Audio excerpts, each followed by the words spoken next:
Ya, terima kasih. Selamat siang semua. Eh, Bersama saya Abdul Wahid dari Transgroup. Saya bersama dengan Bapak Anang Fahmi Sarif selaku Business Owner dari Solo Media.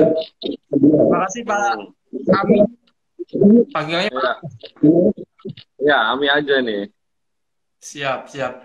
Baik Pak Ami, sebelum eh, terkait topik, mungkin bisa jelaskan total dari perusahaan Solok ini Hmm. bidang apa ini Pak? Dan layanan apa Iya, yang selamat siang semuanya yang ikut live di acara IG bersama Transgo News ya.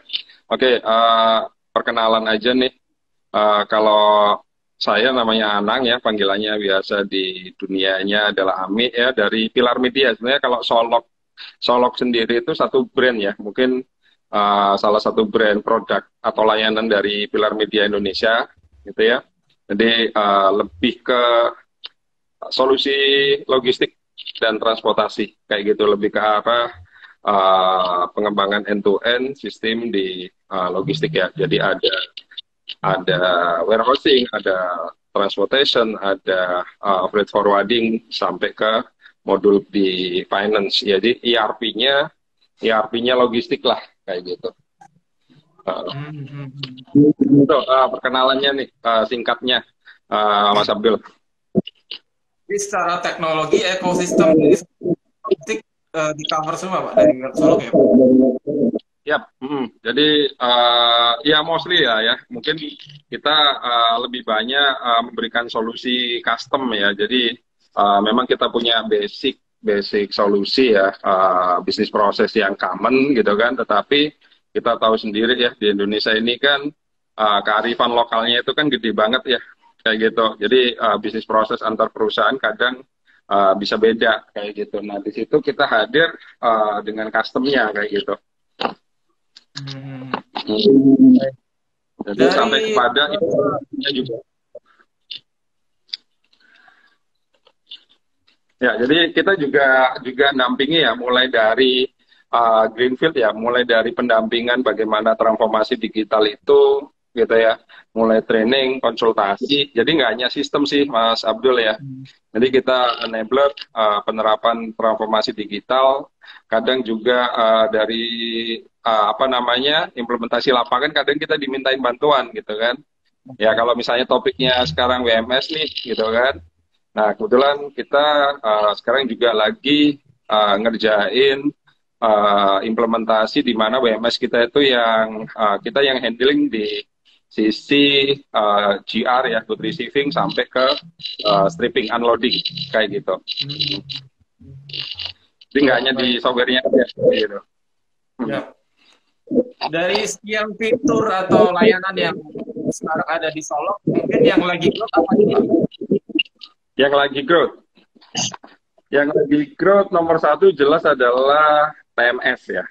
Jadi Hmm. layanan di transportasi ya. Jadi itu yang lagi growth. Tetapi sebenarnya mereka itu sebenarnya udah punya gitu kan. Tetapi mereka lebih kepingin enhance ya. Jadi pengembangan integrasi dengan sistem yang lain gitu kan. Atau misalnya mungkin udah waktunya perbaruan atau karena ada perubahan bisnis proses. Itu yang lagi banyak nih yang sekarang demand-nya ya. Nomor Hmm. dua warehouse. Nomor tiga baru freight forwarding kayak gitu. Oke. Itu Jadi yang lagi untuk tinggi BMS ya. nomor dua nih ya Pak. Gimana? Ya berarti untuk BMS tinggi demand-nya juga ya Pak. Oh iya, banyak ya.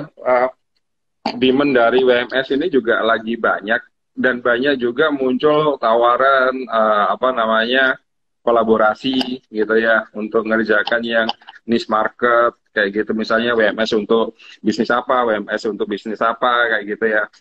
Jadi itu yang lebih berkembang juga sih WMS sekarang. Apalagi ada istilah muncul micro fulfillment, fulfillment gitu kan. Nah itu juga lagi banyak. Kemudian sekarang kan lebih banyak webinar ya. Jadi Hmm. banyak manajemen yang ikut acara-acara itu sehingga mereka udah mulai bergerak ingin transformasi ya, ingin penghematan, efisiensi gitu kan. Dan mereka udah open minded ya. Kayak misalnya terjadi stapel gitu kan. Nah, terjadi stapel itu kan salah satunya diakibatkan oleh kegiatan di gudang, kayak gitu. Nah, kegiatan di gudang akhirnya mereka kepingin memperbaiki WMS-nya, kayak gitu. Itu sih. Jadi faktor-faktor efisiensi cost salah satunya adalah di gudang, kayak gitu. Hmm. Untuk sekarang ini Ketrigger. proyek yang dikerjakan Pak untuk WMS dari sana apa, Pak? Objeknya ya, jadi gini, WMS itu ada dua segmen customer ya, kayak gitu. Satu perusahaan manufacturer, gitu ya, sama distribusi, sama perusahaan logistik, jadi yang penyewaan storage, kayak gitu. Nah, yang rata-rata punya integrasi itu perusahaan manufacturer atau distribusi, itu dia mesti akan integrasi. Nah, tetapi kalau perusahaannya itu adalah perusahaan 3PL, warehouse gitu ya, mereka jarang ada integrasi, ya berdiri sendiri ya, kayak gitu. Kecuali mungkin ada mereka punya prime customer sehingga mereka kepingin dikonekin sama rencana pengiriman dari customer. Nah, itu biasanya yang kita ngomong integrasinya, kayak gitu. Nah, tapi kalau perusahaan distribusi itu juga ya, jadi kalau kalau di Solok kita bagi dua ya. Satu kita ngomongnya inventory management sama warehouse management. Nah, kalau orang manufacture sama distribusi, inventory ini kuat. Jadi kita ngomongnya adalah kode SKU gitu kan, stok kayak gitu kan. Nah, mereka nggak ada cost, ya maksudnya nggak ada biaya sewa. Tapi kalau perusahaan 3PL ada mulai good receiving-nya gitu kan, penataannya, kemudian juga handlingnya, itu semuanya kan ada biaya ya, gitu kan. Nah, itu dicatat benar sampai kepada labeling, dispatch gitu kan. Jadi mulai dari packaging ataupun repackage gitu kan, repackaging itu dicatat biayanya. Nah, itu sih biasanya yang apa namanya fitur dasar ya dari WMS yang ada baik di 3PL ataupun yang ada di distribusi, perusahaan distribusi kayak gitu atau inventory. Nah, kayak gitu. Nah, cuman kalau ngomong fitur channel bisnisnya, 3PL ini yang lebih banyak. Karena dia ada customer channel, gitu kan. Di mana customer bisa ngelihat stoknya, kayak gitu kan. Dia bisa dapatkan billingnya, kayak gitu kan. Jadi channelnya lebih banyak, kayak gitu. Tapi kalau perusahaan uh, distribusi atau perusahaan manufacturer, gitu kan, dia nggak ada customer channel karena untuk siap kan barangnya punya sendiri gitu ya, nggak perlu diakses oleh orang lain kayak gitu mas. Kalau di segmen tertentu, misalnya cold chain dan atau e-commerce sendiri, demandnya lebih spesifik atau gimana?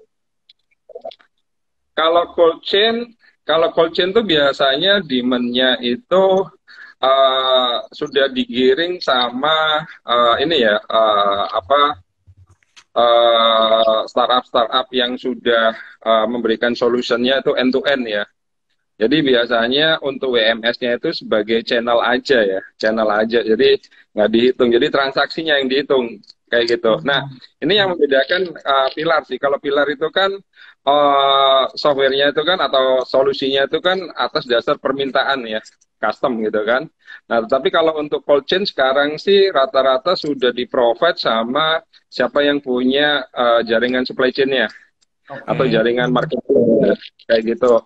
Nah, kemudian yang kalaupun yang berhubungan dengan e-commerce gitu kan, WMS-nya juga lebih simpel karena lebih lebih banyak mikronya ya, mikro fulfillment gitu ya, atau mikro apa namanya mikro warehouse gitu kan, sehingga mereka pun juga hanya ngomong stok yang standar ya, tentang pengelolaan inventaris yang standar. Jadi tidak ada kayak gudang besar yang ada weight picking, ada sorting gitu kan, sampai kepada apa namanya strategi FIFO, LIFO gitu kan, nggak sampai ke situ gitu kan. Nah, jadi mereka sudah bisa di-provide sama aplikasi-aplikasi yang memang hubungannya sama distribusi. Jadi nggak perlu sampai ke WMS yang advance kayak gitu. Nah, jadi segmentasinya mesti agak beda, Mas Abdul. Ya, ya. Gitu. Di Solok sendiri, proyek tangani cenderung dominan di industri apa? Gimana Mas Abdul? Ya, dari proyek-proyek yang dari Solok itu dominan di mau seperti apa, Pak? Dominan TMS, ya pertanyaannya. WMS, Pak. Oh, Yang WMS. dikerjakan Kalau dominan apa? rata-rata sih 3PL lah kalau kami. Kalau yang untuk perusahaan inventory atau manufacture itu mungkin sekitar 20% aja. Sisanya 3PL. Hmm. Karena mostly juga customer-nya Pilar itu kan rata-rata dari PL ya. Jadi dari 2PL, 3PL, 4PL kayak gitu. Sehingga biasanya mereka punya added value atau unit business, freight forwarding, transportation kayak gitu. Jadi jadi satu di situ gitu loh. Kalau inventory yang maksudnya sorry, kalau perusahaan manufacture itu biasanya nggak sengaja ya ketemu sama kita atau memang dari networking kayak gitu. Biasanya fokusnya hanya di GR, good receiving, sama di shipping, jadi di picking order kayak gitu. Yang lainnya perusahaan distribusi itu, nah ini kita juga sekarang lagi nanganin Mas Abdul perusahaan distribusi gitu ya. Jadi dari sales order akan mengenerate rencana picking, akan mengenerate juga shipment order. Jadi kita integrasi sama beberapa solusi, beberapa service yang lain. Kayak misalnya kita pakai untuk route automation sama routing plan itu pakai Here ya, here.com kayak gitu. Nah, kemudian untuk sales ordernya sendiri kita connect sama mereka punya sistem kayak gitu. Nah, jadi dari route planning itu akan mengenerate picking order. Nah, ini yang biasanya juga kebalik ya. Nah, picking order sama sales order akan mengenerate shipment. Nah, kalau kami kebalik, ketika sudah di-generate shipment-nya, itu akan mengenerate picking order kayak gitu, sehingga mengurangi apa namanya tingkat stapel kayak gitu. Pak tadi disampaikan kalau e-commerce itu rasa-rasa bisa beda dari yang sebenarnya kalau untuk e-commerce itu yang sekarang tren kan yang dimaksud center itu apakah sama, Pak? Hampir sama sih Mas, cuma kan apa namanya good moving-nya itu kan lebih cepat ya kalau e-commerce. Nah, kita ngomong e-commerce-nya pada level DC, sub DC atau micro fulfillment nih, gitu kan. Nah, sekarang kan e-commerce juga apa namanya sebagai di sisi mananya nih, di sebagai sisi kayak gudang fulfillment atau gudang transit gitu kan, atau memang dia produsen atau pemilik barang. Nah, itu pun kan juga apa namanya aktivitasnya agak beda ya. Konsepnya hampir sama, aktivitasnya beda kayak gitu, ya kan? Nah, anggap lagi nih, kalau gudangnya Tiki JNE gitu kan, apakah sama dengan nih gudangnya apa namanya fulfillment? Ya beda jelas gitu loh. Kalau Tiki JNE kan nggak sempat numpuk, ya kan? Langsung jalan aja. Banyaknya dia adalah di dispatch gitu kan. Tapi kalau misalnya gudangnya 3PL gitu kan, kalau gudangnya 3PL kan sempat ada penumpukan gitu kan. Ada berapa hari, ada paketnya juga. Misalnya satu feet 40 feet gitu kan. Mungkin dia nggak langsung keluar gitu kan. Dia tumpuk dulu, kemudian sampai pada saat di mana kapal datang gitu kan, baru diangkut gitu kan. Nah, kayak gitu. Jadi secara modul mungkin sama, tapi implementasi beda. Kayak gitu. Baik, baik. Tapi sebenarnya kalau user dari Solok sendiri sama pengalaman dari Pak Am sendiri, proses operasionalnya apa sih Pak yang WMS Pak? Yang bisa digantikan oleh WMS Pak? Yang bisa ditekan? Yang darinya manual mungkin bisa digantikan lewat WMS itu apa? Oke, satu yang bisa digantikan jelas good receiving ya, dari pencatatan manual gitu kan. Dia bisa pakai handheld gitu kan. Nah, kemudian labeling. kayak gitu. Itu mengurangi kesalahan juga dengan adanya label, barcode gitu kan. Itu jelas akan apa namanya mempercepat. Mau nggak mau itu akan mempercepat gitu kan dan menghindari kesalahan. Satu kesalahan aja nilai klaimnya kan udah bisa kelihatan ya dari nilai barangnya. Terus kemudian adanya integrasi ya. Contoh gini kalau untuk perusahaan 3PL. Kalau misalnya nggak ada integrasi nih, misalnya pemilik barang atau shipper, dia harus menerbitkan surat jalan, gitu ya, dicetak, kemudian dibawa, di entry lagi. Nah, coba kalau connect kayak gitu kan, udah nggak ada double print atau double input. Nah, padahal sekali input itu kalau barangnya satu macam nggak ada masalah, gitu kan. Nah, kalau multiple item atau multiple SKU, gitu kan. Nah, itu minimal satu boot receiving aja udah bisa sampai ke 10 menit, gitu kan. Nah, tergantung juga satu hari itu bisa berapa berapa staffing nih, gitu kan. Nah, kalau misalnya dia apa namanya strippingnya atau bongkarnya aja sehari, saya pernah ngadepin perusahaan kertas itu bisa 30 kontainer gitu kan, satu gate gitu kan. Nah, apa sopir nggak marah-marah tuh kalau pencatatannya lama gitu kan, atau antriannya panjang gitu kan. Nah, kayak gitu. Terus kemudian fungsi dari pencatatan lagi itu adalah penempatan pada bin location-nya. Nah, kadang nanti kalau pada saat picking kita nggak tahu tempat penempatannya atau bin location-nya. Nah, nanti proses muat juga akan lama kayak gitu. Ya kalau misalnya jedanya 1 jam gitu kan.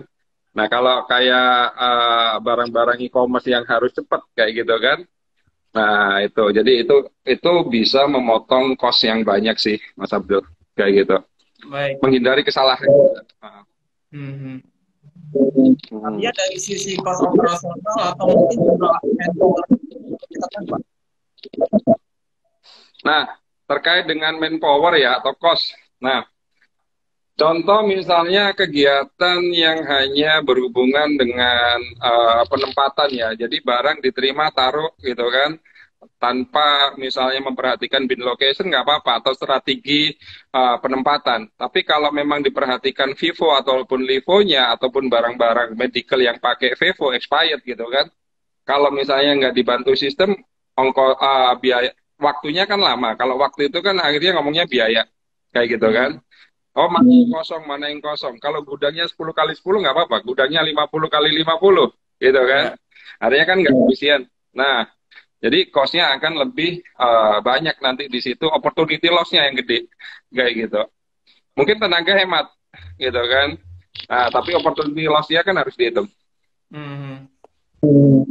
Kalau dari jumlah manpower sebelumnya manual, sekarang jadi WebEx apa bisa Pak? Ini ya, jadi kalau misalnya pada waktu picking order terutama itu yang bisa dihemat kayak gitu ya. Kalau misalnya bisa melakukan wave picking ketika pengirimannya itu berbarengan gitu kan. Nah, itu paling nggak bisa menghemat Mas manpower. Terutama pada saat picking order kayak gitu. Terutama pada saat picking order. Misalnya contoh case gini, apa namanya, ada satu perusahaan misalnya nih startup yang untuk distribusi kayak misalnya makanan ataupun apa yang pengirimannya itu sudah ditentukan jamnya mulai start jam 7 pagi ya untuk pengiriman mulai start 7 pagi. Nah, kalau misalnya dia nggak ada sistem gitu kan, oh order ini misalnya telur gitu kan, nanti berikutnya juga order telur, apa nggak boleh balik ngambil telur aja gitu kan. Tapi kalau sudah ada WMS gitu kan, oh sekali ambil telur berapa gitu kan, baru nanti ditaruh di handling area atau di loading apa namanya loading area, baru dibagi di situ, di label juga gitu kan, baru nanti diangkut. Tapi kalau misalnya nggak ada satu sistem, bolak-balik tuh dia ngambil satu komoditas telur kayak gitu kan, dan butuh berapa orang, sedangkan antrian kendaraan kan banyak kayak gitu. Nah, itu yang sering terjadi. Jadi, makanya kalau nggak ada sistem, pertama, stapel ya, antrian begitu banyak. vendor mesti akan apa namanya ngecas kayak gitu kalau misalnya terlalu lama prosesnya. Hmm. Kalau misalnya satu shift bisa 30 pengangkutan gitu kan, dengan service time-nya sekitar 20 menit, kalau misalnya pakai sistem bisa hemat 30%, nah berarti kan udah kelihatan tuh cost-nya ya, kayak gitu. Hmm. Termasuk cost di transportasinya juga akan lebih efisien kayak gitu. Hmm. Dari sisi user atau customer-nya menargetkan cost tertentu yang bisa dihemat berapa persen gitu Pak? Untuk cost apa Mas yang dihemat? Ya dari customer mungkin dari bakal menargetkan cost dihemat berapa persen dari Oke, jadi gini, kalau di tahap pertama gitu kan, biasanya nggak bisa langsung ya. Nah, nanti biasanya di kedua itu akan dilakukan evaluasi di tahap 6 bulan gitu kan. Tapi kalau misalnya di awal dia berharap itu satu itu biasanya KPI-nya itu adalah ketepatan data. Oke. Ketepatan data, kecepatan pembuatan laporan gitu ya. Jadi KPI-nya itu belum sampai kepada efisiensi di labor cost kayak gitu. Baru nanti dia akan bisa menghitung dari situ, Mas. Biasanya ya Hmm. customer saya yang hitungnya dari cost apa namanya tangible-nya enggak, Hmm. intangible-nya yang nanti. Ah, ah, kayak gitu. Berarti menunggu Iya, soalnya nggak mungkin langsung tuh orang-orang yang dianggap nggak efisien dikurangi kan, hmm, hmm, dipakai dulu kan. Nah, kayak gitu. Nah, nanti dari situ efisiensinya gimana nih, kayak gitu. hmm. Jadi, masukan dari saya juga pun, kalau melakukan transformasi jangan langsung dipotong dulu, ya kan. Tetap digunakan semuanya resource-nya, kayak gitu. Human resource ya. Baru nanti setelah di situ bisa nggak dilakukan penghematan. Karena kan faktor krusial itu adalah motong orang. Kalau gantiin mesin nggak masalah gitu kan. Hmm, hmm, hmm, hmm. Nah, kayak gitu. Kecuali Emang, pekerja harian lepas. hmm. Ya, emang seberapa besar Pak biaya atau investasi yang perlu dikeluarkan dari pengadaan PMS ini Pak? Nah, tergantung skala sih, Mas. Gitu kan. Sekarang kan ada perspektif uh, cost per service ya. Ada yang kita ngomongnya capex ya, capital expenditure plus apa namanya biaya yang lain. Jadi total cost of ownership-nya kita ngomong hitung ya, kayak gitu. Jadi kalau kalau software ada dua macam nih, gitu kan. On premise, jadi sebagai capex gitu ya, itu pun bervariabel. Kemudian ada yang juga sebagai subscription atau dia services based. Ada yang bayarnya per transaksi, per good receiving, ada yang per tonase gitu kan. Kalau dari Solok sih on premise ya, jadi sekali beli kayak gitu. Oke.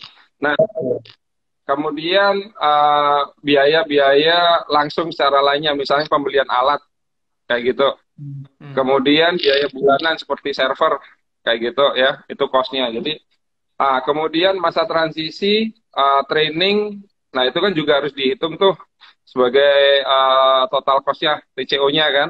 Jadi Hmm, kalau misalnya investasi, itu kadang salah persepsi ya, bahwa pengadaan sistem itu kita nggak hanya ngomong investasi terhadap belinya saja gitu kan, oke. tapi kan ada cost-cost yang lain gitu kan.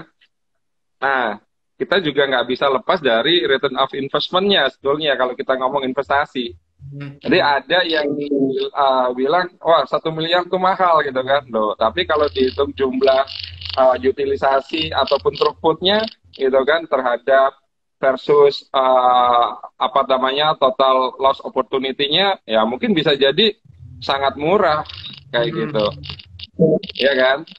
Kayak gitu. Jadi, nah tapi kalau misalnya total SKU-nya dikit, throughput-nya juga dikit, luasan warehouse-nya juga dikit, gitu kan? Bisa jadi harga software 100 juta pun mahal banget, kayak gitu kan? Hmm.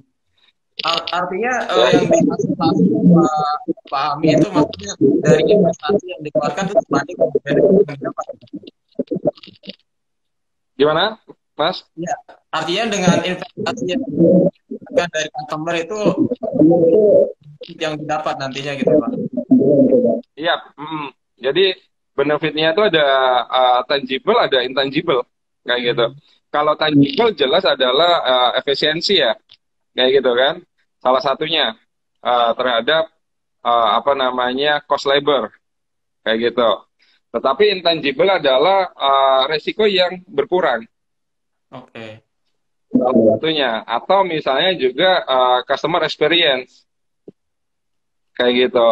Nah, karena benefitnya gitu kan, kan yang intangible misalnya nih, gitu kan, ketika customer punya klien bahwa 3PL harus memiliki sistem yang terintegrasi sehingga bisa dimonitoring dan mereka bisa menentukan strategi untuk shipment, kayak gitu. Itu sekarang kan udah mulai muncul nih komplain-komplain dari customer, kayak gitu kan, adanya integrasi.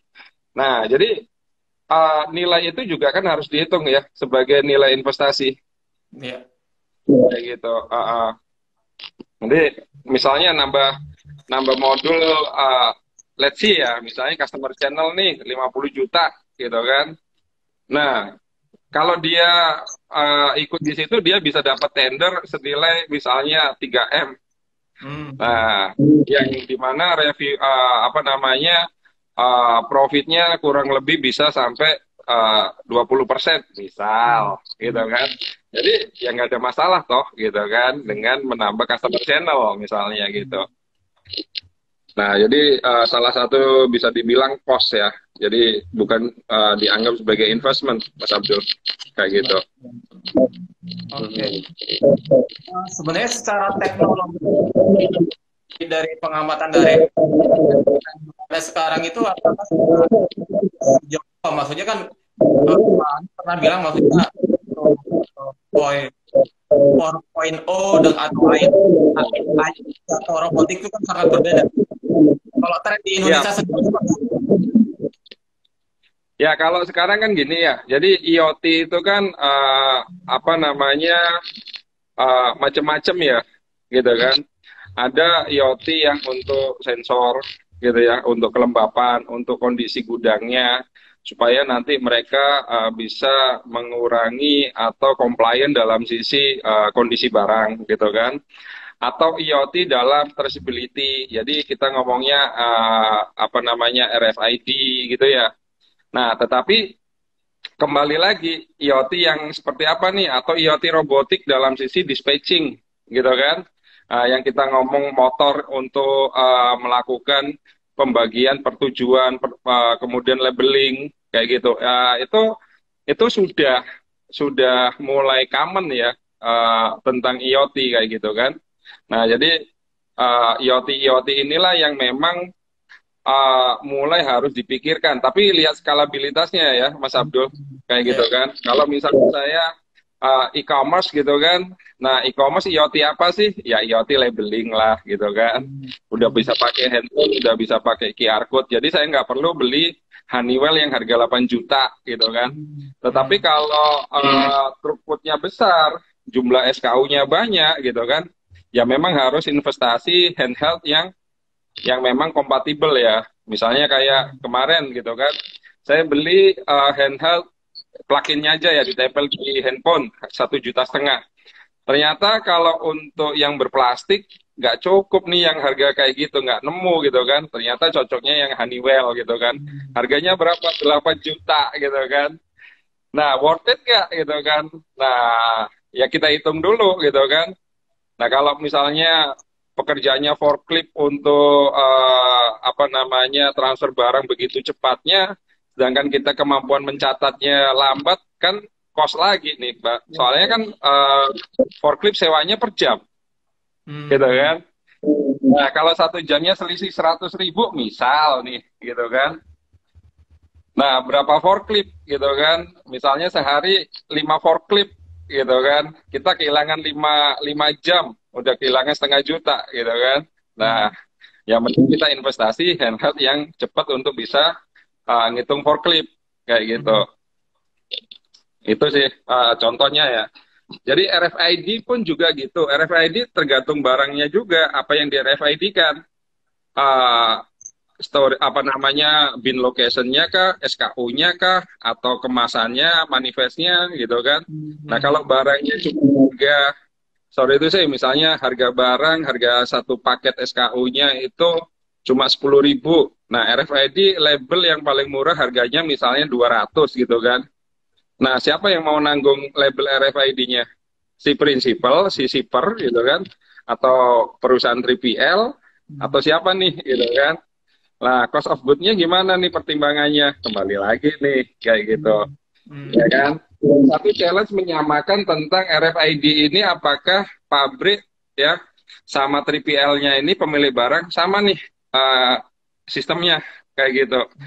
Ntar hanya bisa dibaca sama pemilik barang. Nah, nggak ada gunanya bagi perusahaan 3PL nih gitu kan. Akhirnya perusahaan 3PL mencetak label sendiri entah itu RFID atau cuma barcode atau apa namanya QR code gitu kan. Itu cost lagi kayak gitu. Nah, ini cost yang juga harus dihitung bahwa ketika kita ngomong mulai IoT gitu kan, ada biaya-biaya yang harusnya dihitung per transaksinya berapa. Jadi total cost ownership-nya juga harus dihitung di situ ya kan. Lebih cepat mana nih pakai manual gitu kan, nah atau pakai sistem nih kayak gitu.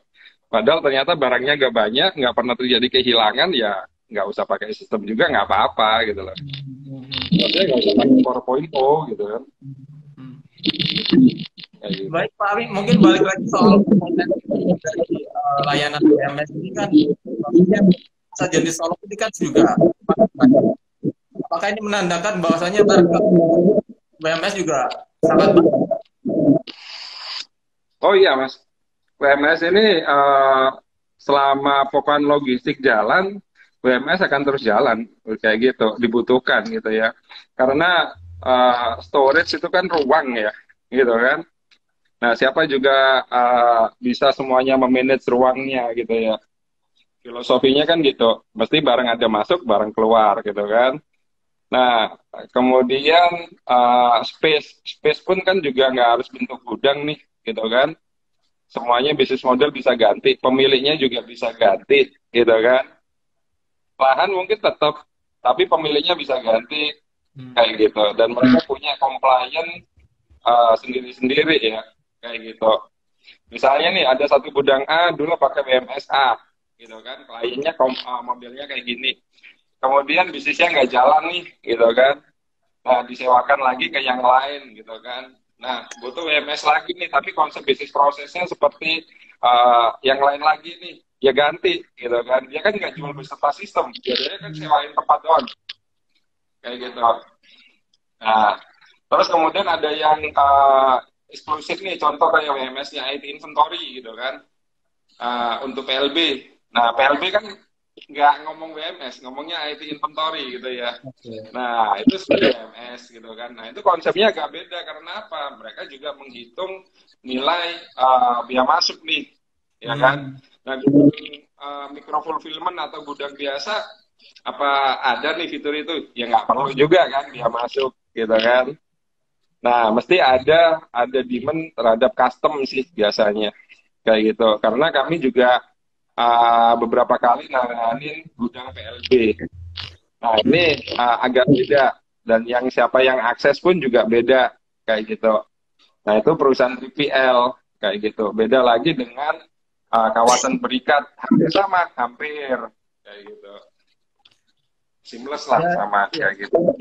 Potensi market WMS yang ada Pak, baru berapa persen ya Pak? Ini Pak. Gimana Mas Abdul, bisa diulangin? Ya, dari potensi market ini seberapa persen perusahaan yang baru menggunakan WMS? Kalau perbandingan dibandingkan apa nih? Jumlah gudang atau jumlah gudang ya, jumlah gudang. Gudang. Kalau dibandingkan dengan ini ya, jumlah gudang saya sebenarnya juga nggak tahu nih gudang. Kayak kalau kita ngomong manufacturer, tidak semuanya punya gudang, gitu ya. Nah, ada yang langsung begitu jadi finish good atau semi finish good langsung dipindah gudang ke tempat lain ya, atau ke 3PL, atau ke vendoring, atau ke subcon, kayak gitu ya. Nah, kalau menurut saya sih ada kelasnya ya, Mas, kayak gitu. Kalau sudah menerapkan WMS, saya rasa sih dari pengalaman saya ya, jadi atas dasar satu pernah punya apa enggak gitu kan. Nah, yang sudah menerapkan itu baru 40%. Baru 40. Baru 40%. Itu pun ada ada kemungkinan besar mereka kepingin enhance ya, berkembang lagi sistemnya. Mungkin dulu cuma sekedar input keluar kayak gitu, stock in stock out. Nah, mereka kepingin adanya labeling gitu ya, penempatan, dia juga kepingin adanya report yang jelas kapan masuk, kapan keluar gitu kan, barangnya punya siapa, itu sudah terintegrasi, nggak hanya sekedar label aja ya, free entry gitu ya. Nah, kayak gitu. 60% yang mungkin masih belum menggunakan WMS ini pengamatan dari Pak Ami, apakah mereka juga aware, mungkin sensitif dari investasi yang dikeluarkan gitu Pak? Yap, ya itu bisa Mas ya. Ya, yang jelas dari investasi yang jelas gitu ya, karena mereka kan terutama baru dari generasi satu ya, maksudnya dia dari mungkin dari orang tuanya, kemudian dia ke generasi dua. Nah, generasi dua mungkin baru juga melek gitu kan. Nah, baru di situ sih biasanya ada pengadaan sistem. Tapi kalau generasi satu ya, itu biasanya mereka Excel dulu kan, kayak gitu. Excel dulu, yang penting barang ditaruh, dia sangat percaya sama kemampuan manpower, naruh juga yang penting rapi, yang penting full, gitu kan. Nah, udah, si foreman-nya juga hafal cara naruh barangnya di mana, punya siapa, dia nggak perlu sistem. Nah, baru ketika sudah mulai dirasakan ada kendala, mereka nanya-nanya sistem gitu kan, tapi karena mereka belum pernah tahu sistem, kadang kaget gitu kan, loh segini ya gitu kan, nggak ada yang mandu ya bagaimana TCO-nya di sistem itu gimana kayak gitu. Nah, cara Pak Ami untuk mengedukasi customer yang seperti itu apa? Biasanya ya bertahap sih gitu kan, nggak, kita kasih solusi yang simple ya, karena juga kalaupun lengkap, kasihan juga operator gitu ya. Nah, tapi kalau misalnya operatornya ready ya kita kasih fitur yang lengkap kayak gitu ya. Paling nggak sih gini ya, kita edukasinya adalah misalnya untuk 3PL ya, untuk 3PL kita hitung adalah apa namanya HPP per bin location atau per pallet position gitu ya. Ini loh kalau rata-rata jumlahmu sekian setahun throughputnya, sebetulnya kamu hanya investasi sekian rupiah loh per pallet position kayak gitu sih. Kayak gitu. Makanya kita sering nanya kok, berapa sih throughputnya sebulan atau setahun kayak gitu. Berapa luasannya sih kayak gitu kan. Terus tipe SKU-nya ada berapa kayak gitu, atau customer-nya ada berapa gitu kan. Nah, sehingga kalau misalnya ternyata sangat simpel, ya berarti ya simpelnya sih kamu bukan customer saya gitu loh. Kalau kamu kasih harga sekian, nggak mau nggak apa-apa, kita nggak perlu edukasi lebih gitu kan. Tapi kalau misalnya oh iya masuk gitu kan, nah kita ada tawar menawar di situ biasanya. Kayak gitu. Tapi rata-rata ini Mas Abdul ya, mostly semuanya kayaknya sudah open minded kok sama pricing. Jadi sensitif itu nggak terlalu kayak beberapa tahun yang lalu gitu ya, kayak gitu. Kalau sekarang sih tinggal milih mereka subscription atau on premise gitu ya, kayak gitu.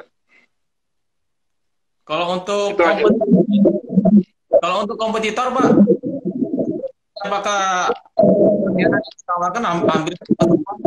Atau mungkin dari Solok ada yang beda? Hampir sama kok Mas, kurang lebih ya. Bahkan kalau kita bilang sih kompetitor ini lebih tinggi-tinggi ya pricingnya ya, kayak gitu ya, dibandingkan punya kami gitu kan. Karena kami tuh dibilang nggak tinggi itu karena kita tuh sebenarnya paketnya itu kan ada pendampingan dalam sisi edukasi ya, gitu kan, dari sisi edukasi logistik, apa namanya di manajemennya gitu kan. Jadi software itu sebetulnya juga pelengkap kayak gitu ya.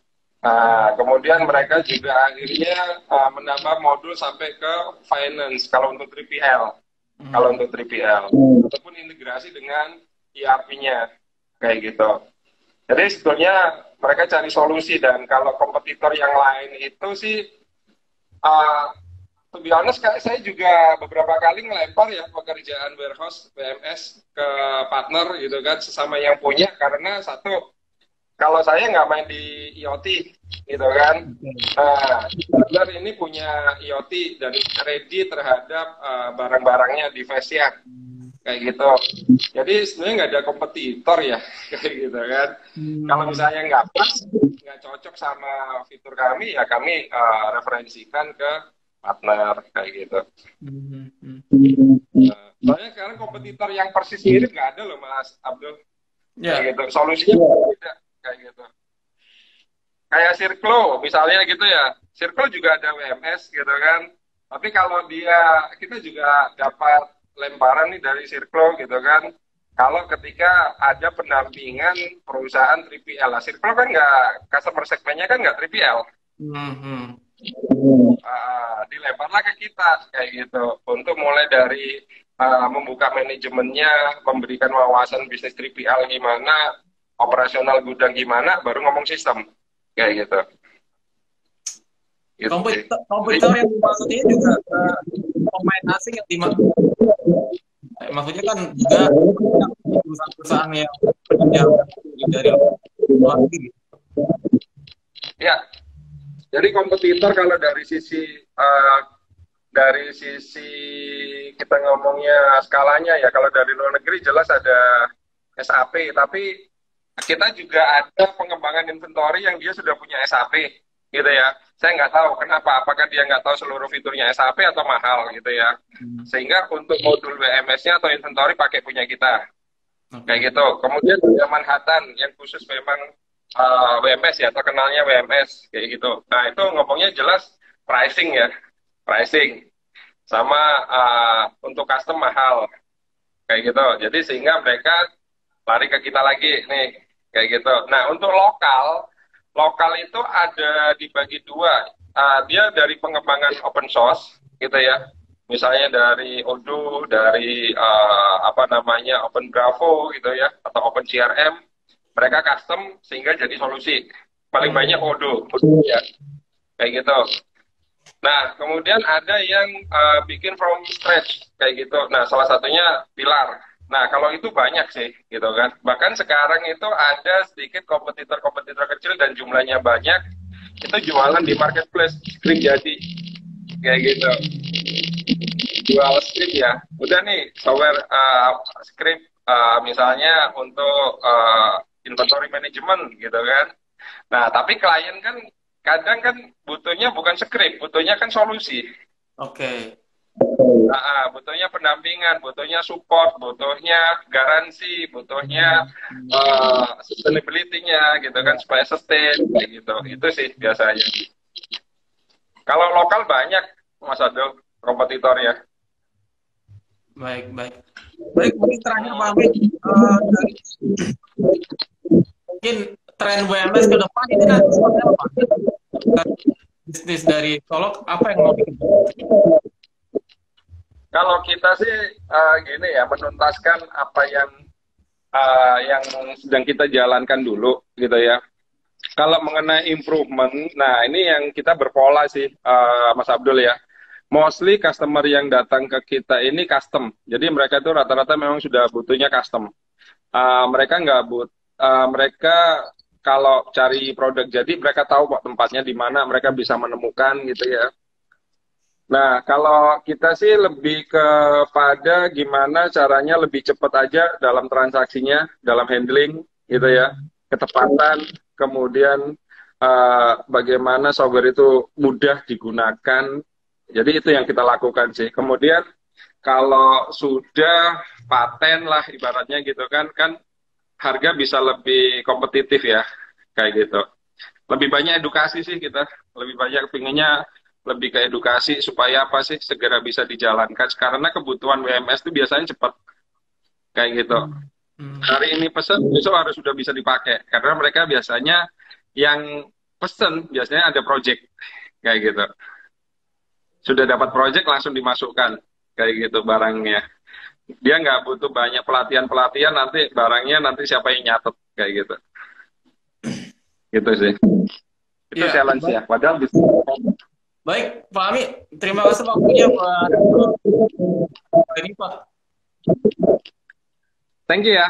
Ya, Ah, sukses buat Solo, Pak. ah. Sukses buat Pak Ami. Sip, Salam sip, sehat, Pak. sama-sama.